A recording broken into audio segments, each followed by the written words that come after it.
prepping for the playtest quest. So what does this mean? I decided I like to gamify everything. So getting ready to do playtesting, I've turned it into a quest. How many of you have a prototype you'll be testing this weekend? Everyone should, yeah, thank you. Okay, good. So we're gonna do work during the session to help you get ready to do your playtest. How many of you have ever done a D&D campaign or something like a D&D campaign or ever imagined fighting dragons? Okay, there we go, good.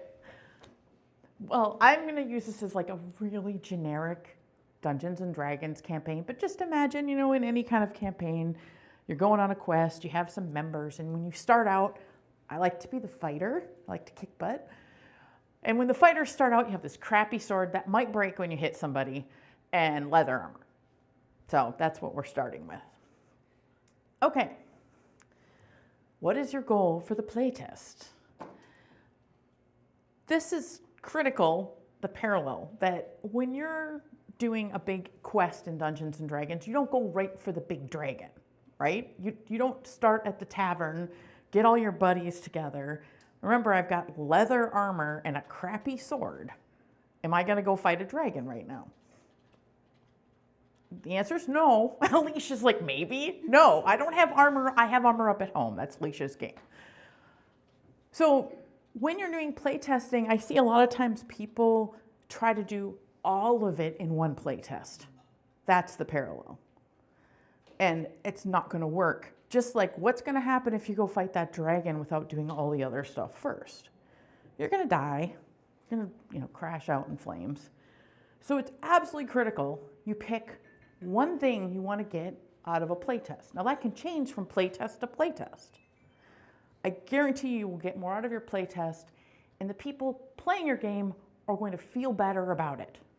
I remember it was not at a proto spiel. I was doing a playtest for someone I didn't know. It was a referral of a friend of a friend. And he actually said at the beginning, I don't care about your feedback. I am not joking. He said, I just want to see your face. I almost got up and left. I'm like, are you serious, dude? You could at least pretend you care about my feedback, right? He was not kidding. So people here, think about it. You want feedback. People want to give feedback and they want to feel heard. So if you want it to be easy to get people to play test your game the second time, you want to make sure the first time, I caught the end of the last speaker. I didn't catch his name, but he was saying the game experience, right? And playtesting, it's the same thing. Obviously, they know it's not going to be perfect, but you don't want it to be miserable, right? I hope not anyway, right? Well, unless that's the point.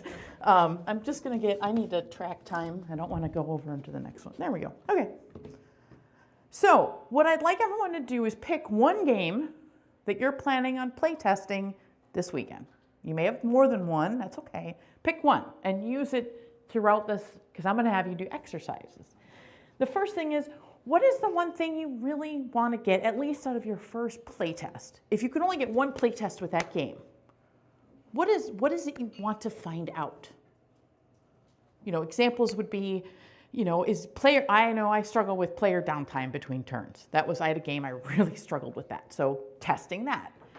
Maybe it's testing how long the whole game takes. Maybe it's testing a new mechanic you added in. So I'd like you to take a minute, and it's okay if you talk to the person next to you to get ideas. And I want you to preferably write it down, because when we write things down or record them in some way, they stick. What is the one thing? And if you have questions, or if you're wondering, is this a one thing? Feel free to ask. But just take a minute. I'm going to give you 60 seconds. Come up with the one thing that you want. What is your, it's not a dragon, so maybe it's it's a troll that you need to defeat. Troll's not quite so bad, right? Or a hobgoblin, I don't know. What do you think is a pretty entry-level monster? Goblin, there we go, goblin. What's your goblin? We're not ready for the dragon. What's your goblin? So, does that make sense? Yeah. Okay.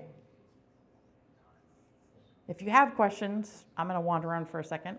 Am I allowed to do that, Tavis, or am I going to mess you up? if I walk around? Well, we're Oh. streaming the present thing. You could, Okay, if people online also, what's their one thing they want to test? One person said mechanics is most important. Okay, Big great. House 91. Mechanics. Is there a specific mechanic? Because your game might have 5 different mechanics. So I would encourage you to drill down. So someone online said mechanics. Okay, well, I have a game where I have worker placement. I have like what is it called? The marketplace, you know. I have some other things going on. You can't test all of those at the same time. You can try, but what happens when you get a result? You're not going to sure which thing was the thing. You see what I'm saying? So pick a single mechanic. Everyone have their one thing. Yes. Anyone want to share their one thing? It's always good to have a few examples. Yes. My game mechanic is bartering for, I have 2 blue cards, you have 3 yellow. I want us to be able to come to a change. There's hopefully, there will be a lot of negotiation and trading in that. I am not sure if that is going to be too simplistic to be interesting, or if it's going to be too combative. So that's something I want to figure out. Sounds intriguing. So I'm going to repeat it for people watching, and in case people didn't hear it in the back, he has a trading mechanic, or wants to have a trading mechanic, where it might be like 2 blue for 3 red, and he wants it to work without it being either too simplistic or too combative, where nobody trades because you're just, trying to get the best deal. Okay, great. That's a great example. Can I have another one? Alicia? I want to work on my game being intuitive. I want to just be able to flow easily, learn easily, so people can just pick up the game and play, versus, some games you're like, I have to recheck the rule book multiple times, and I do this correctly. That's a big thing for me, making sure something is intuitive. Okay, so her comment was she wants the game to be intuitive and gameplay, pick it up. So you're saying the first playthrough should be intuitive? That's the goal. The first playthrough should be intuitive. Okay, I like that.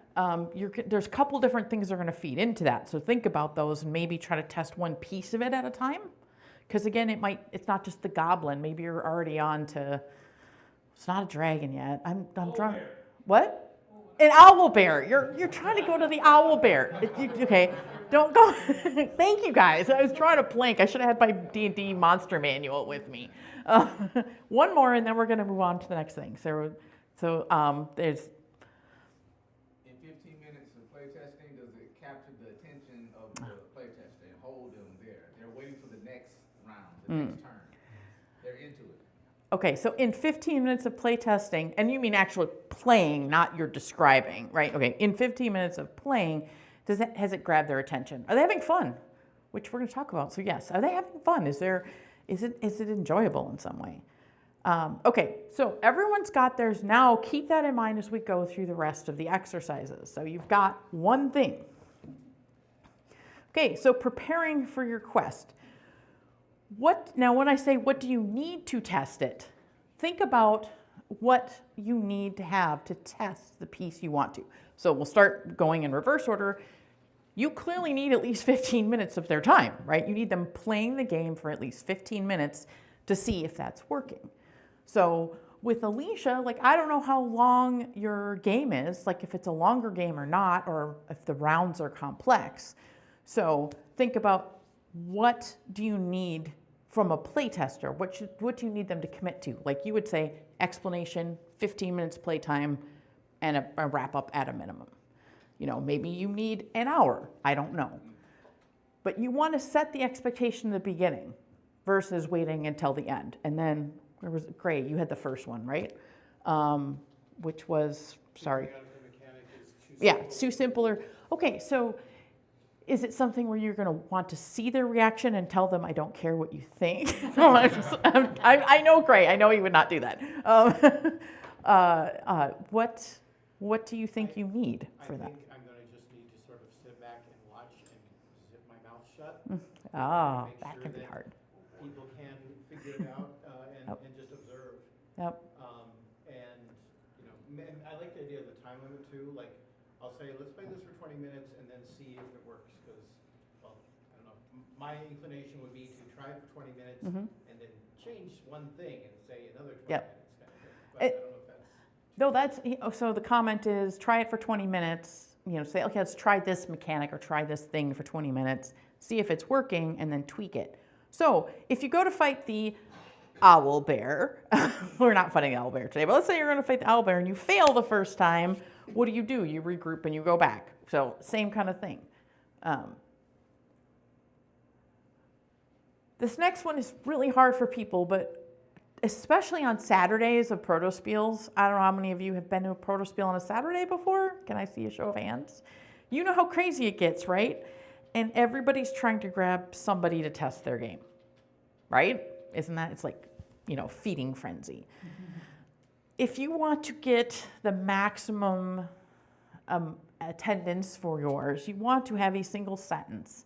So imagine you're going into the tavern, right? You're on a D&D adventure. You're going to the tavern. You're the one organizing the party.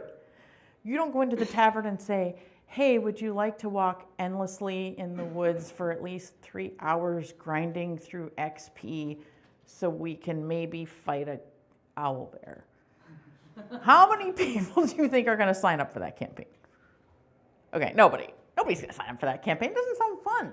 And games are supposed to be fun. Like you said, they're supposed to be fun.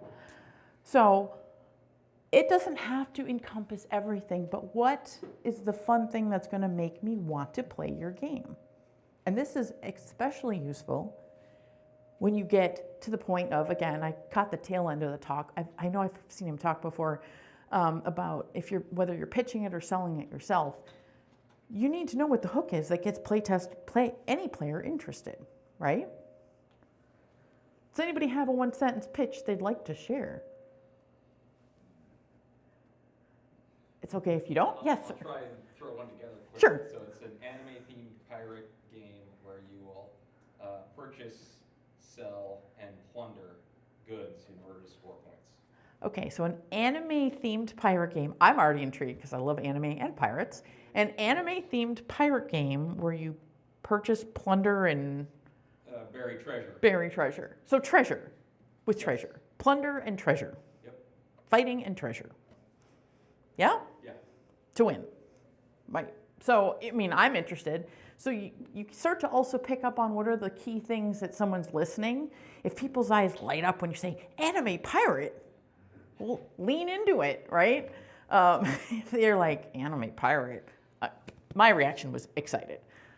That also gives you a sense of what parts of a game. This is all information that's useful to you because you don't want to be the boring person in the tavern trying to get everybody to wander aimlessly in the forest for a month, right? Nobody's going to say yes to that. And this, again, come up with at least one reason why this will be fun. It's okay if it's a new game. Sometimes I actually make the joke, well, let's see if you can beat my track record of how quickly my game was broken, right? Kind of, again, lean into it. I had a game broken first round, first player, first move. No one's beat that. But sometimes I say that as a challenge, and people are like, I'll see if I can break it. Make it fun. Pardon? So now what I want you to do, because I'm guessing a lot of you don't have that single sentence, is take a minute and start thinking about it. Ask the people around you. Start with, it might help, keywords. So again, I'm going to go back to anime pirate. Like, that is stuck in my mind. I'm going to think, I want to play the anime pirate now. I hope there's really cool art. There's really cool temporary art. Okay, awesome. I really like anime, so. I purchased credit. Not AI. Not AI. Purchased art. Not Okay, AI. I will tell you, I am doing an AI session this afternoon, so don't shoot me. But I'm not the lawyer one. There's a lawyer. I'm not the lawyer. That's important. Nobody likes that. No, don't get in trouble. Listen to the lawyer. That was unintentionally funny. Okay. So take a minute. I'll give you 2 minutes. You can talk to the person next to you if it's helpful. Maybe tell the person next to you or at your table. I'm sorry, I'm naturally really loud. So still, is it me, Tavis?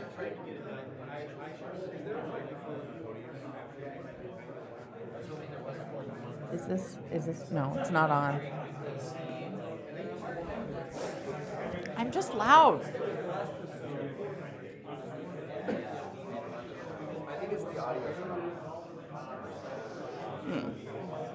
I'm gonna mute myself for a second.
Okay, start wrapping up your discussion. Oh, to them. I'm talking to them. Okay. It should be back on. Can you hear me? I'm talking. Yeah. Wait, it's red.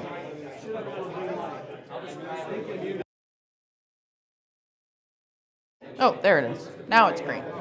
Okay. Okay. Wonderful. Thank you. Would anyone like to, and this is, I want to stress, because I got the comment, oh, I'm still working on this. Yes. Imagine this is like your playtest before the playtest. We're workshopping. Anyone have one they'd like to share and get reactions to? So, okay, we're going to start in the back. Party game where you invent swear words and pick the funniest one. Party game where you invent swear words and pick the funniest one. I would play that. Yeah, really, where do we order? Take my money. So, what about that stood out to you guys? Think about, okay, it all sounds good. Why? Swear words. Swear words, okay. So that's the pull. It sounds fun, silly, Okay, so you had your hand up? If it's a rather, not lengthy, but when you say sentence. I mean a sentence. Okay. And I don't mean Charles Dickens paragraph sentences. Jump in your racing ship, fire up your engines, and charge your shields. Discover resources, craft technology to survive the unknown hazards of infinite space. Okay, I got lost. So yeah, it's a little bit long. So are we in a space, are we like in a fighting ship in space? Racing. Yeah. Okay. Race your spaceship and? Craft, collect, discover, survive. That's my shorter version. Okay, what is that again? Craft, discover, survive. Craft? Craft. It's crafting. Oh, I would use race. Race, discover, survive. But like, what gets me excited? I don't know, spaceship gets me excited. I love spaceships. But yeah, get it shorter because people literally have the attention span less than a goldfish now. No, it's a scientific fact. You can read about it. That's how short we are. So when I say one sentence, I mean like succinct sentence. So keep working on it. I think you got a great start.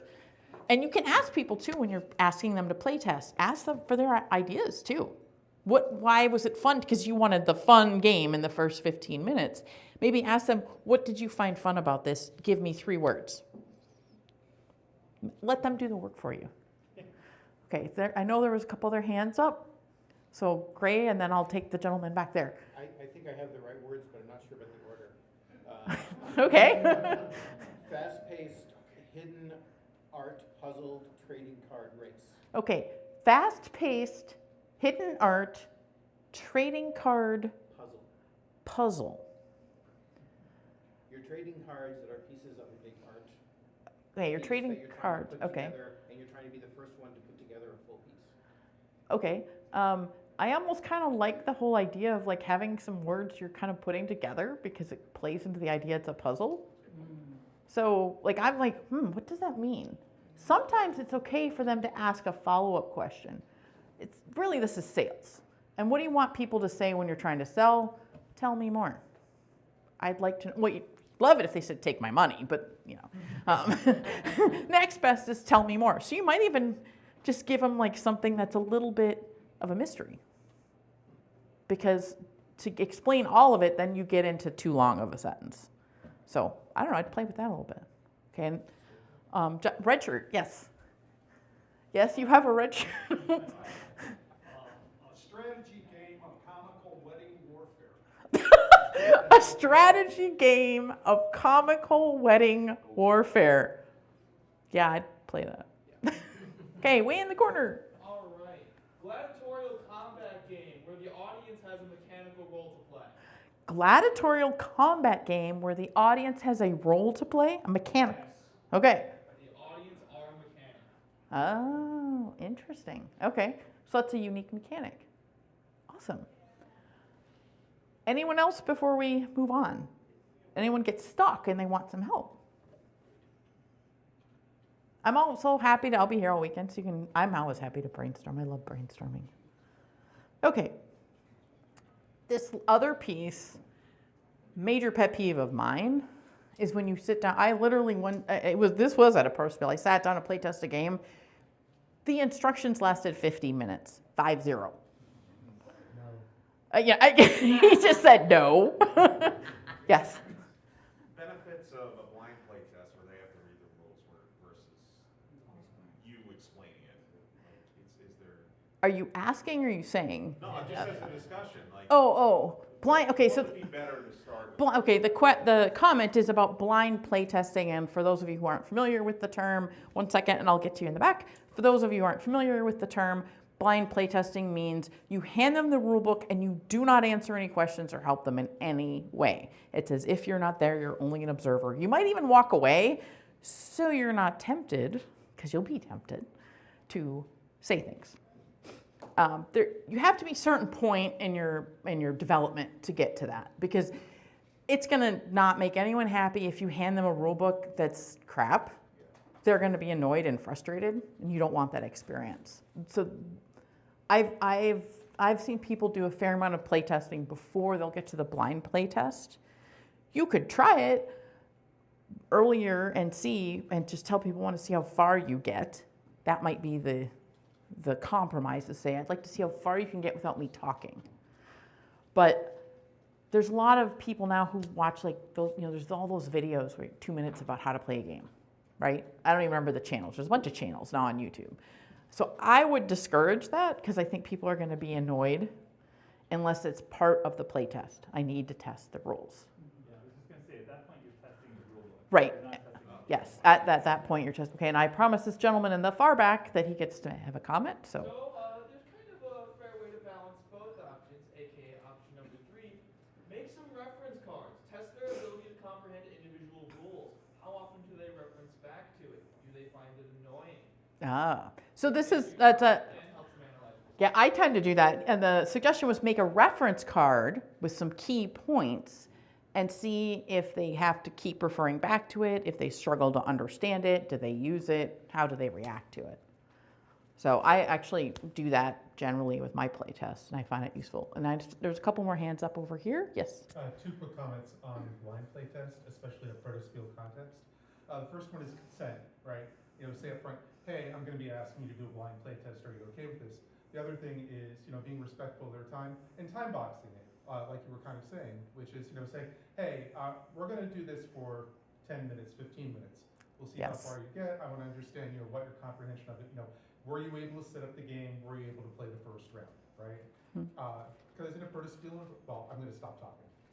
Actually, I hit on that again later as well. So the idea being, it's really important to, you said consent.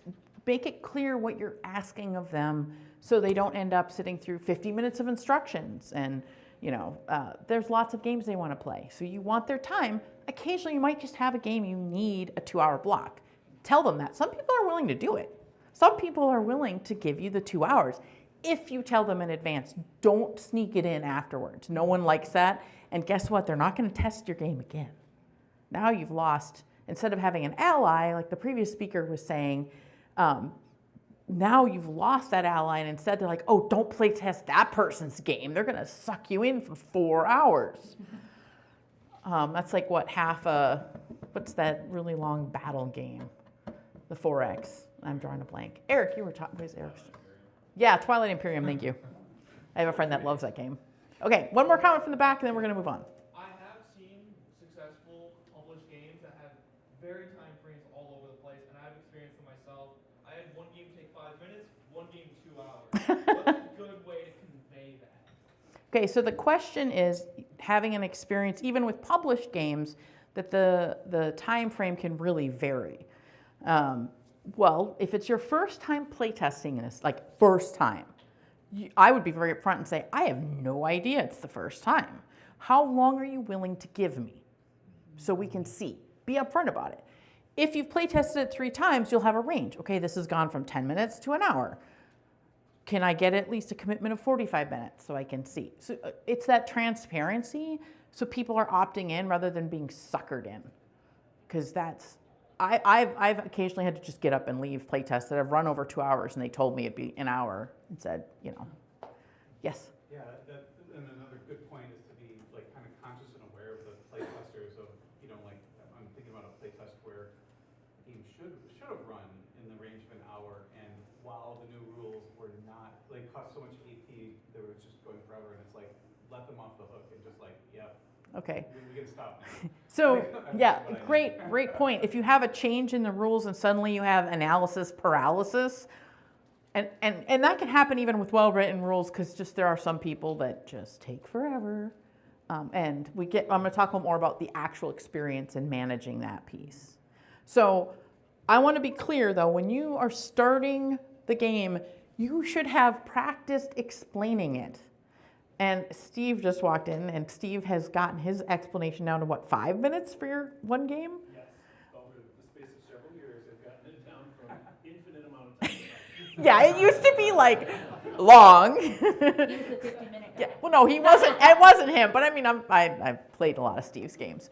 But the point is that he worked at it, because frankly, my brain shuts off at about the 10-minute mark. I'm just like, okay, can we just start? I'm not absorbing anymore. 5 to 10 minutes. And frankly, unless your game is a 4X that's going to take all day to play, you should be able to explain it in under 10 minutes. Because if you can't, that means you need to go back. And this will help you when you're either selling your game or pitching your game. Yes? So, how do you work? So I'm working within an IP, and I'm unfortunately constrained with certain nomenclature. Yeah. So they use different terms for things that are simple, like action. An action isn't an action, it's a serving. Okay. And things like that. And generally, I can keep it under 10 minutes, but I'm talking fast. And if it's somebody who does not understand deck builders, just like you said, I get lost. I'm going to lose somebody who's ADD, because they're just not going to retain it. Okay, well, there's a couple things in there, and then I'm going to comment on that, and we're going to move on to the next thing. So the couple comments in there. One is, If there's nomenclature, especially if it's somebody's IP that you're using, and so there's certain words. I'm going to refer back to the comment from back there, and I do this, is I have a short glossary. So they have it. Some people learn by hearing. I learn by reading. So if you have standard words that are something I don't expect, give me a little glossary to look at so I can refer back to it. Create fun icons to go with it, something. Think about some way to help me correlate them. As far as like if it's a deck builder, what I've seen is it depends on your market. If you're marketing only to people who know deck builders, then maybe you tell your playtesters they need to know deck building. Sometimes that's what you need to do. Sometimes you have to say, look, if you're not at all comfortable and have no clue about how to do a deck building game, you might get anime pirate deck builder. Yeah. So if the deck building, for the anime pirates has to be deck building and they need a certain level of skill, or at least played it. Now, if you don't care if they've played it before, if you're going for the new market, like a newbie, then what I've seen is make the first round a teaching round. So instead of explaining it, have them play the first round where it's set up to be very easy. And so they're learning by doing, because there's lots of research that's called experiential education. You learn by doing much better. All people do. So think of a way you can build the learning into the first round. Or have a mini game or a prologue. Like, if we're going back to the quest for a minute, maybe your adventure is simply going down to the armory with all your new adventurers and getting fitted out. And how, you only have so much money and this and that. So you're learning some of the basic D&D rules about, what are rolls and how much money do you have and what does this do to my hit points, that sort of thing. And it's a little mini adventure. Okay. So that's a great point about if it's for a specific market and you need playtesters to have a certain experience, don't assume they don't have it, because that can be annoying. As someone who occasionally I'll walk up and ask about a game and I get the assumption of you wouldn't like this. Well, maybe I would, okay? Because I like games where you blow stuff up. That's why I want to play pirates. And just say it involves X. So if you're not familiar with X, this might not be a fun playtest for you. Okay. Yes, was there a last? Oh, all right. So you've done all your prep work, right? And so you should have all your prep work ready. And now it's Saturday in this room. We're going to be in this room, aren't we? They open up the walls, and you're in this room. It's Saturday. There's a ton of people. Well, you got to round up your raiding party, right? You need playtesters. How do you do that? And it's kind of like you're going into that tavern of craziness. So I'm going to keep reiterating, adventurers want fun, focus on the fun. If I can do something really boring or something fun, even if it's not working 100%, I'm going to pick fun. Now it's time to use your one-sentence description. I am not shy, I'm sure you've gathered. So I'll just walk up to you and say, are you playing anything right now? You looking for a game? I have a game, one sentence. Are you interested? Very quick. And that's what we're all here to do. If you're a little shy about asking people, because I know some people are, write a little sign and have it and just kind of like hold it up, right? Or recruit someone who is an extrovert to help you round people up. I'm serious. I've helped people. I help organize Protospiel Minnesota. So when we have people come in that are relatively new, I actually help them round up playtesters. But it'll work a lot better if you have that one sentence. Ask people who if you playtest somebody else's game, it is more than fair to say, hey, can you do mine sometime this weekend? It's a give and take. But that one sentence description is going to be a lot easier to get people to say yes. Okay, this is what you were referencing and some other people. What are you asking them to sign up to do? What is your expectation? How long do you want with them? Do you need an hour and a half? They may say yes. I mean, if it sounds like a fun game, I'll do an hour and a half. But you need to tell them. If it's a quick party game, I mean, I'm guessing the swear word game doesn't take a real long time to play, right? Okay, I could be wrong. So, how long is it going to be? And tell them, including how, you should be including how long it's going to take you to explain it, how long gameplay is, and time for feedback. Because while, yes, you can just watch their faces, I'd like to think they're going to want to give you verbal feedback. So if it's how long do you think your game will run for example? 5, 10 minutes. Okay, let's say 10 minutes. You say, look, it's a quick game, 10 minutes, including an introduction and feedback. We could be done in 20. I'm making up a number right now, or 25. Can you give me 20 minutes? And that might be a great game to pitch when people are looking in between other games, and I call them sorbet games, palate cleansers, And who doesn't like sorbet? Okay, if you don't like sorbet, don't talk to me. All right. What's the treasure? I keep talking about fun. Why do I want to play your game? I've got all these, games you guys have been talking about, and these tidbits are sticking in my head. Why do I want to play your game? If people are looking uncertain, focus on why it's fun. Okay, so please set up your table in advance. I know that can be hard sometimes. For example, sometimes I'm trying to set up in advance, and because there's lots of people who want to, they know I'm doing a game, they might come and talk to me.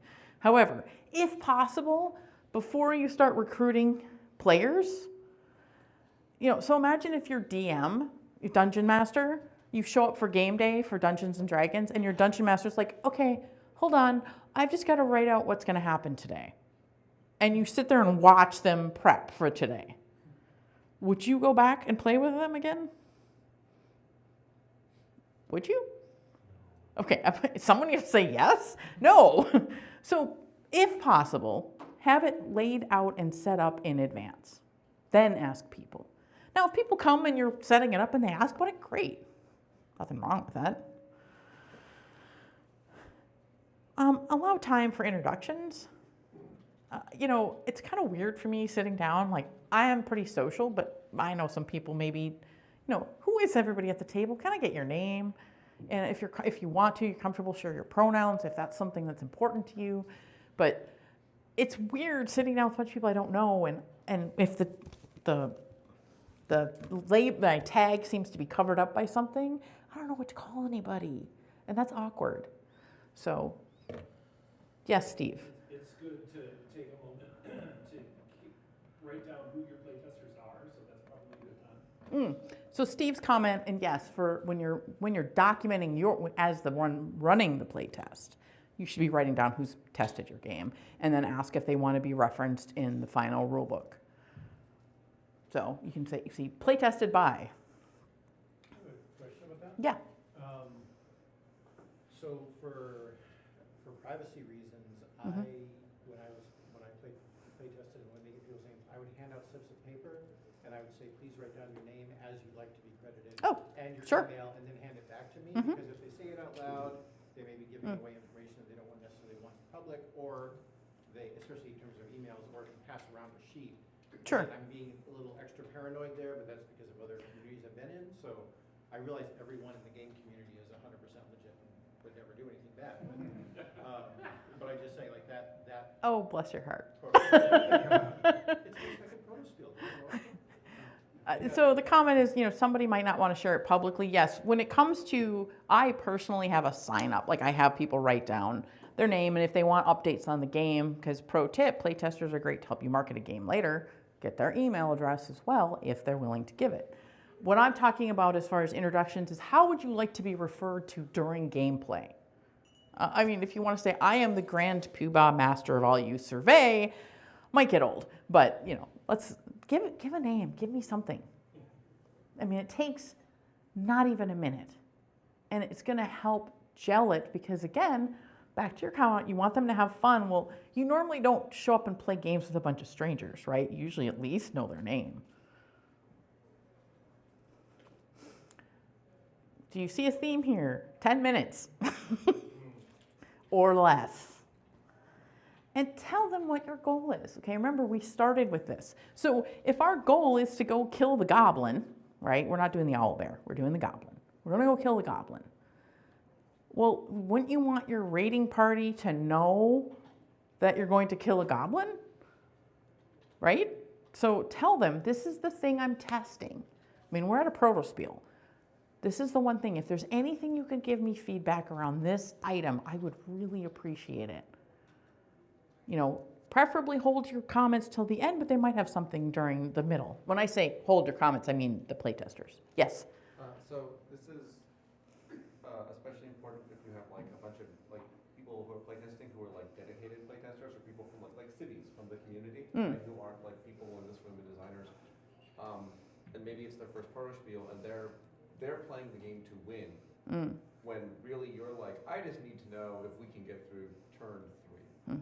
And maybe the game is going to end, and if they're surprised by the game ending before they win, that can like color their feedback. So like setting expectations for that is really important because you don't want them upset that they didn't get to like stick the landing.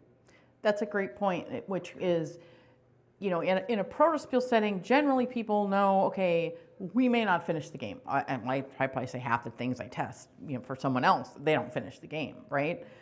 So make it clear when they're sitting down, I don't expect us to finish this game, or if we don't finish it, so that people aren't angsty. Because I admit, I get all wrapped up. I like to win, so I get all wrapped up. I'm competitive, and I have to remind myself it's a play test.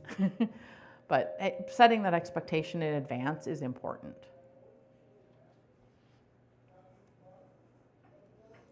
And then start playing. Begin. Okay, the other big pet peeve I have is during playtests, don't wander off and talk to people that are not part of your playtest. How many of you had this happen? You're playing a game and you're like stuck and the designer's across, and it's not a blind playtest, okay? So to the blind playtest question, it's not a blind playtest. And you're stuck and the designer's nowhere to be seen. Please stick around, pay attention. They're giving you their time. Just please. Okay, things will go wrong. Comment someone had over here about analysis paralysis, right? You might find something that was really hard for me. I used to really struggle with, but I set up this new thing and I want to test it. It's very hard for me to accept when something's not working. Just let it go. You know, just go all else on it, let it go, you know, and make the decision quickly. Because if it's not working, it's just gonna spiral down and no one's gonna be happy. As a playtester, part of your job is to remember, hey, we're making stuff up on the fly because we're testing. Okay, I'm sure, what was it? Gray was like, no, this never happens at a proto-spiel. Occasionally there's someone who's the playtester that's difficult, right? That they are combative, or they want to argue about everything. And you need to redirect. I mean, you can't feed them to the dragon. No, sorry, nope, can't do that. But this is, again, why you should be paying attention is I find it's useful to say, you know, that's a great point. I've written it down. Let's move on.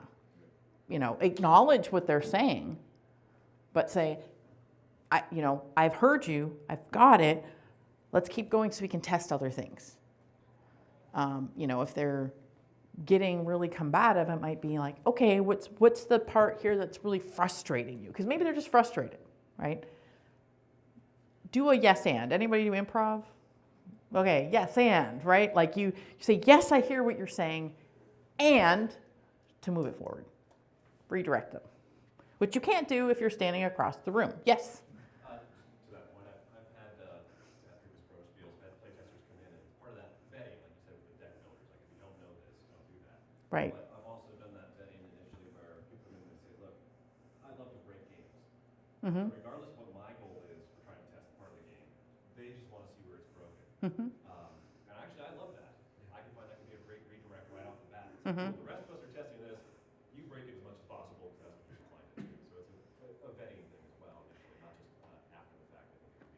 So the comment about there are those playtesters who like to try to break it. And do you guys hear that beeping? Oh. Bing. I don't know, we're getting a message from space? Okay, so yes, that some people, they just take joy and, or they'll do like a max, they'll do a min-max, or they'll just do an extreme case, which you're just like, okay, no one would play it this way. Fine, let them play it that way. And then it just becomes a matter of, if it gets to be disruptive to gameplay, redirect them and say, I know you're trying that. However, we do need to keep going. Can you just do this? Those people serve a really good purpose. I mean, I don't like seeing my game broken, but like I said, first play, first person, first action. Broken. So, yes? You said it before. An example of something. First play, first test, broken. Example. What happened? It was at a Protospiel. It was in Milwaukee, I think. And it was a space game. I have a space game. It's called Oxygen is Overrated. And yeah, because you have this clunky spaceship held together with space duct tape, and you're trying to collect bounties and make money and gain notoriety so you can get a better ship. And that was not a whole very succinct description. But anyway, if I just tell people, and so, but the game originally, because I was early designing, didn't have, it had a lot of other things like exploration. And you were supposed to be able to explore eventually to the outer rim. But somehow someone managed to, in their first move, explore to the outer rim, find the thing you need to win, and was like, I can win right now. And I'm like, how did that just happen? So yeah. Well, yeah. I mean, what? That was a fast game. Anyway, yeah, it was Troy Pickelman. Pickelman is how you say his last name? He's here this weekend, I think. He was one of the people that was playing it that day. They were very nice, and so as a playtester, be nice. They were really nice and supportive about it. I was just like, oh, I guess I need to work on this. And some people had already mentioned this. If it's just not working, let them leave. Just say, okay, and I've done this. Like, okay, this change I made doesn't work. Do you have any feedback? Let's just call it. Maybe you can try it again this weekend after I fix something. Just let them go. This is another thing, is you might have started with the consent about like, how long are we going to take? Keep an eye on the time so that if you told them an hour and it's 50 minutes in, you know you want time for feedback. So at that point, give them the option. Do we stop now so you can give feedback, or do you want to play longer? So they can choose. Sometimes people stop, give you their feedback, and they're done in that hour. Sometimes people say, no, I want to keep going. But give them the option. Do you have okay. Does that make sense? Just, keep an eye. And I always really appreciate as a playtester when someone does that they say, okay, I can see where we're at the time. What do you guys want to do? And, it's 50-50. Sometimes people are like, yeah, I'm done, even if the game's not over. And sometimes they're like, let's keep going. Okay. Yes? Hey. Good. How are you doing? The founder of Protospiel in Minnesota, co-founder.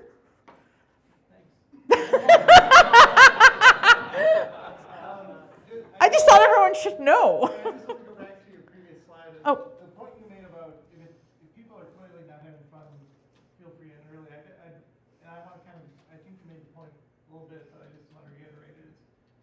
You've set what you're testing. Once you've got what you need to know about the testing, it's okay to end early too. So That's a great point. Yes. What you're trying to figure out is my economy too loose? Does everybody get too rich too fast? I've done that. And all of a sudden you realize 3 rounds in, everyone's got all the money. Yep. You can go, Oh, yeah. yep, we're done. I told you 45 minutes, but we can end in 20 because I've got what I want. Right. That's a great point. So to reiterate what he's saying is, we started back at the beginning of this talk. I said, what is the one thing you're testing? What's your goblin that you're going to try to defeat, right? Once you get that during a play test, that you can say to them, hey, I got what I needed. We got to that point, whatever that point is. So we can keep playing. I always offer to let them keep playing because if they're having fun, they want to finish, right? Let them finish. Don't say, no, take my game back. Don't have fun. Let them finish, but give them the option that you've got what you needed. Let them move on to something else if they want. Okay, so I am now down to 4 minutes, so I got to make sure I finish this up. What is the bard song? When you think about, remember the bards in Dungeons and Dragons, they tell a tale of what happened. They pay attention. They're kind of the note takers, right, in D&D. So at the end, again, when you're asking for feedback, remind them, okay, I said at the beginning, this is what I was looking for. This is the goblin. Did you see the goblin? What did you think about the goblin? I also like to ask, were there any pivotal moments? Things that really resonated with you emotionally, or or ugh, those types of things? Because that is the stuff that makes it replayable. And if they don't have any, maybe you're still missing that. And finally, again, let them talk to a point, because sometimes they get going and fellow designers might be like, you could do this, and you could do this, and you do this. It's okay at some point to say, these are all great ideas. Thank you. In the interest of time, we're going to wrap up now. Because sometimes people could spitball for hours, and if you don't want to do that, just acknowledge their input. And please thank them for their time. Yeah, sometimes people don't even say thank you for playing my game. I mean, appreciation is a huge thing to do when it's so easy. They took the time to play your not yet working game. Say thanks. And I'm saying thank you.